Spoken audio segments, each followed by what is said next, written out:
Hi dears, എല്ലാവർക്കും സുഖമാണല്ലോ.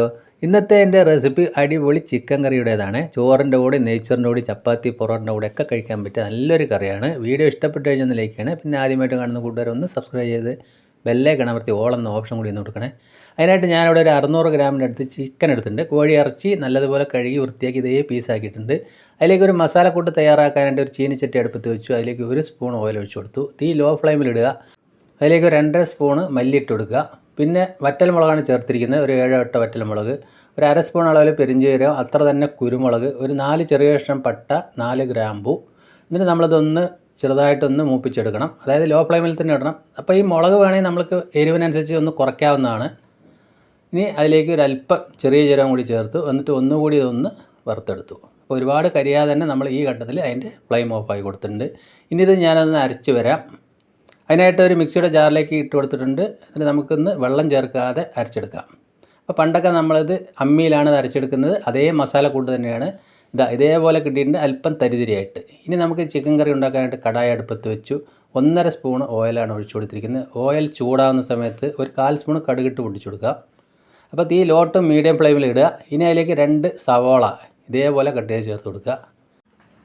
ഇനി നമ്മൾക്ക് അതിലേക്ക് ഒരു 8 വെള്ളുള്ളി കട്ട് ചെയ്ത് അതും ചേർത്തു. ഒരു കഷ്ണം ഇഞ്ചി പൊടിയായി കട്ട് ചെയ്ത് അതും കൂടി ചേർത്ത് നല്ലതുപോലെ ഒന്ന് വഴറ്റിയെടുക്കാം. ഈ സമയത്ത് നമ്മൾ അതിലേക്ക് ഒരു 1/4 സ്പൂൺ അളവിൽ ഉപ്പ് ചേർത്ത് കൊടുത്തിട്ടുണ്ട്. അതായത് നമ്മളെ കറിക്ക് ആവശ്യമായ കുറച്ച് ഉപ്പ് ഞാൻ ഇപ്പോൾ ചേർത്ത് കൊടുത്തു. അതുകൂടി ചേർത്ത് ഇതേപോലെ ഒന്ന് വഴറ്റി ഈ ഘട്ടത്തിൽ നമ്മൾക്ക് അതിലേക്ക് തക്കാളി കൂടി ചേർക്കണം. 2 മീഡിയം സൈസ് തക്കാളിയാണ് ഞാൻ എടുത്തിരിക്കുന്നത്. അത് ഇതേപോലെ കട്ട് ചെയ്തിട്ട് ചേർക്കാം. അപ്പോൾ നമ്മൾ ഇത്രയും തക്കാളിയും സവാളയും എന്തായാലും ചേർക്കുക. അപ്പോൾ നമ്മൾ അല്പം സ്പൈസി ആയിട്ടാണ് ഉണ്ടാക്കുന്നത്. അപ്പോൾ അതൊന്ന് ബാലൻസ് ചെയ്യാൻ വേണ്ടിയിട്ടാണ്. അപ്പോൾ തക്കാളിയും സവാളയും ഒന്നുകൂടി വഴന്ന് വരാൻ ഒരു 3 മിനിറ്റ് ഞാൻ ഒന്ന് അടച്ച് വയ്ക്കുന്നുണ്ട് ലോ ഫ്ലെയിമിലിട്ടിട്ട്. 3 മിനിറ്റ് കഴിഞ്ഞ് തുറന്ന് നോക്കുന്ന സമയത്ത് നമുക്ക് ഇങ്ങനെയാണ് കിട്ടിയിരിക്കുന്നത്. അപ്പോൾ നല്ലതുപോലെ ഒന്ന് വഴന്ന് വന്നിട്ടുണ്ട്. ഈ ഘട്ടത്തിൽ ഞാൻ അതിലേക്ക് ഒരു 1/4 സ്പൂൺ മുളക് പൊടി, ഒരു കളറിന് വേണ്ടി മാത്രമാണ്. നേരത്തെ നമ്മൾ മുളകും കുരുമുളകും ചേർത്തിട്ടുണ്ട്. അല്പം മഞ്ഞൾപ്പൊടിയും ഒരു 1/2 സ്പൂണിലധികം മീറ്റ് മസാലയാണ് ചേർത്തത്. അതുകൂടി ചേർത്ത് നല്ലതുപോലെ ഒന്ന് ഇതേപോലെ മിക്സ് ചെയ്തതിന് ശേഷം കഴുകി വെച്ചിരിക്കുന്ന ചിക്കൻ പീസ് അതിലേക്ക് ചേർത്തു. എന്നതിന് ശേഷം പെട്ടെന്ന് തന്നെ നമ്മൾ വെള്ളം ഒഴിക്കരുത്. നല്ലതുപോലെ ഇതൊന്ന് മിക്സ് ചെയ്ത് എടുക്കണം. അപ്പോൾ ഇതേപോലെ നല്ലതുപോലെ മിക്സ് ചെയ്തതിന് ശേഷം നമ്മൾക്ക് അതിലേക്ക് കുറച്ച് വെള്ളം ഒഴിച്ച് കൊടുക്കാം. ഏകദേശം ഒരു 1/2 ഗ്ലാസ് അളവിൽ വെള്ളം ഒഴിച്ച് കൊടുത്താൽ മതി. കൂടുതൽ വെള്ളം ഒഴിക്കേണ്ട. ഇത് തിളച്ച് വരുമ്പോൾ ചിക്കൻ്റെ വെള്ളമൊക്കെ ഒന്ന് ഇറങ്ങി വരും. എല്ലാവർക്കും അതറിയാലോ. ഇതൊന്ന് അടച്ച് വെച്ച് നമുക്കൊരു 10 മിനിറ്റ് ലോ ടു മീഡിയം ഫ്ലെയിമിലൊന്ന് വേവിച്ചെടുക്കണം. ഇടയ്ക്കൊന്ന് ഇളക്കി കൊടുത്താൽ മതി. 10 മിനിറ്റ് കഴിഞ്ഞ് അത് തുറന്ന് നോക്കി നമ്മൾക്കറിയാൻ പറ്റും ചിക്കനൊന്നും വന്നിട്ടില്ല, ഹാഫ് വേവായിട്ടുള്ളൂ. ഈ ഘട്ടത്തിൽ നമുക്ക് ആ മസാല അരച്ച് അതിലേക്ക് ചേർത്തതിന് ശേഷം ആ മിക്സിയുടെ ജാറിൽ അല്പം വെള്ളം കൂടി നമുക്ക് അതിലേക്ക് ചേർത്ത് കൊടുക്കാം. അപ്പോൾ ഈ മസാല ചേർത്ത് കഴിഞ്ഞാൽ ഇതൊന്ന് പെരുകി വരും. അതായത് വെള്ളത്തിൽ ഇങ്ങനെ കിടക്കുന്ന സമയത്ത് അതൊന്ന് പെരുകി വരും. അപ്പോൾ അതിനനുസരിച്ച് നമ്മൾ അല്പം വെള്ളം ചേർത്ത് കൊടുക്കണം. ഇനി നമുക്ക് അതിലേക്ക് വേണ്ട ചൂടുവെള്ളം മാത്രം ചേർത്ത് കൊടുത്താൽ മതി. അതായത് തിളപ്പിച്ചാറിയ വെള്ളം, പച്ചവെള്ളം ചേർക്കാതിരിക്കുക. അതുകൂടി ചേർത്ത് നമ്മൾ ആ ഗ്രേവി കണക്കാക്കിയിട്ട് ഇത് ഒരു 6-7 മിനിറ്റ് കൂടി നമുക്കൊന്ന് അടച്ച് വെച്ച് വേവിക്കണം. അപ്പോൾ നമ്മൾക്കൊരു 7 മിനിറ്റ് കൂടി അടച്ച് വയ്ക്കാം. ലോ ടു മീഡിയം ഫ്ലെയിമിൽ തന്നെ ഇരിക്കട്ടെ.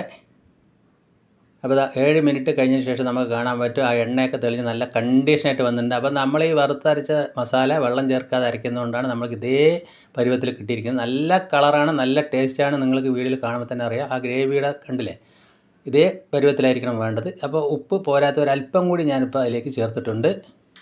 അപ്പോൾ അടിപൊളി ചിക്കൻ കറി ആയില്ലേ, നിങ്ങൾ കാണുമ്പോൾ തന്നെ അറിയാൻ പറ്റും.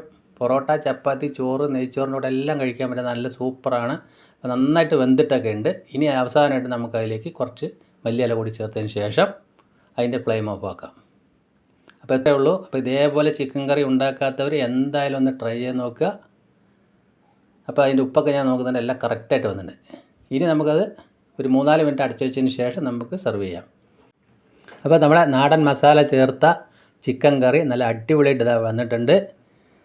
അപ്പോൾ ഞാനത് വേറെ പാത്രത്തിലേക്ക് പാകത്തിൽ കാണിച്ചു തരാം. എൻ്റെ വീഡിയോ നിങ്ങൾക്ക് എല്ലാവർക്കും ഇഷ്ടപ്പെട്ടെന്ന് വിശ്വസിക്കുന്നു. എന്തായാലും നിങ്ങൾ ഇതേപോലെ ഒരിക്കൽ ചിക്കൻ കറി ഉണ്ടാക്കി നോക്കണം.